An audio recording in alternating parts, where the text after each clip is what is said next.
go too fast, you'll be throwing dirt a mile away. It's looking pretty good. That's what I want to do. I don't really want to plow the field up. I just want to disc it, break the surface.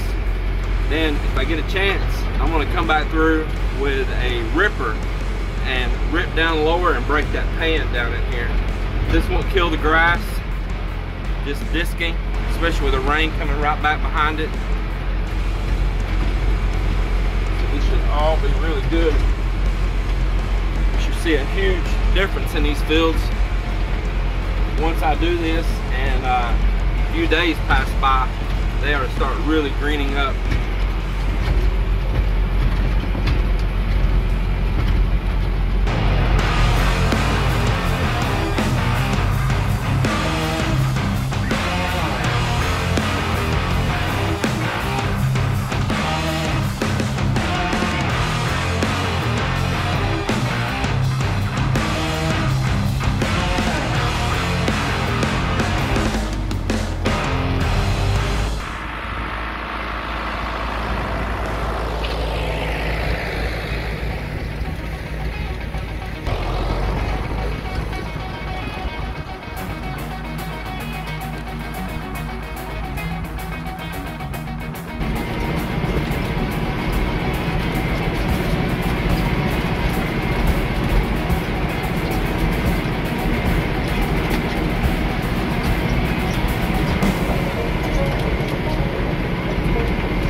Well, there it is.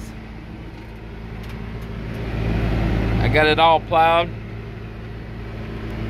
I'm glad to knock it out. It's probably about 3:45 right now.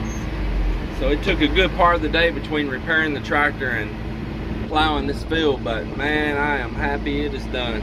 I'm up here right now to the feed store and try to catch them before they close.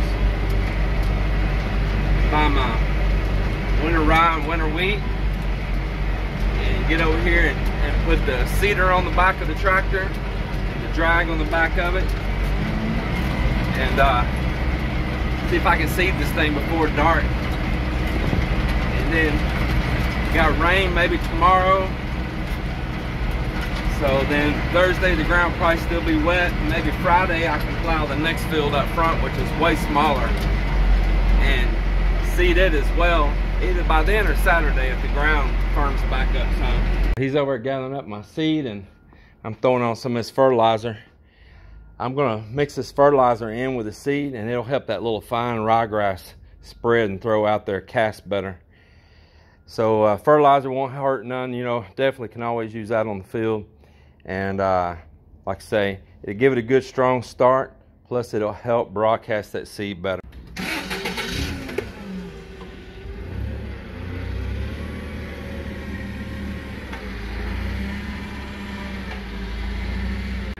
All right, well, I got the seeds loaded up and a little fertilizer, and I'm gonna head back and see if I can get even part of it in. I'd like to get all that in. I didn't buy that much. I don't have much time to work this right now, so I'll do this patch, and I'm not gonna do a heavy seeding on it. It calls for like one of those 50-pound bags per acre and a half. That Marshall ryegrass, it calls for one 50-pound bag. Now, y'all don't get upset, I'm on a private little country road.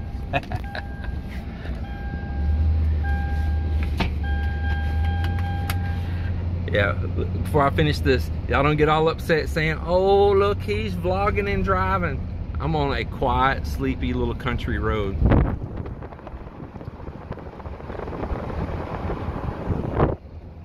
There is no other cars. There is no traffic. Just me driving 10, 15 miles an hour, cruising out there talking to you guys.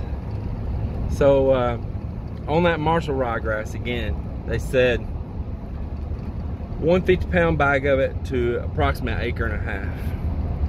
And I didn't buy that many bags. That would have been a bunch of bags back here. I would have probably took, at least for that back patch I just did, that probably would have took at least maybe like 30 bags or something like that. And I'm not trying to get that thick of coverage. I already have some coming up from residual seed last year. I'm just thickening it back up. So if I was doing a first time plant and I had no stand there at all, I'd probably be sure and give it a good thick cover. But I'm not going to do that.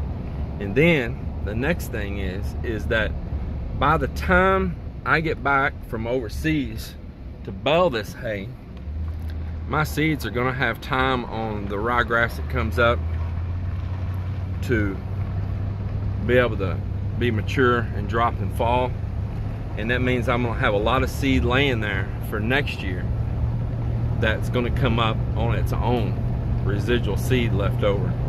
So it'll thicken up on its own. You gotta imagine each one of those ryegrass stems sticking up has got a lot of seeds on it.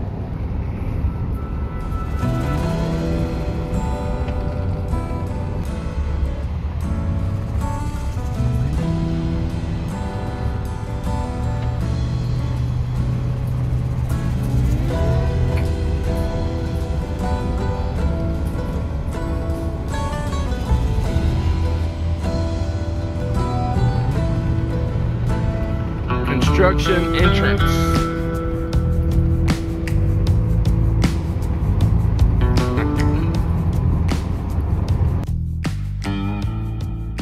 All right, I'm literally on a race against time to try to do this.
Well, I worked until I can't work no more.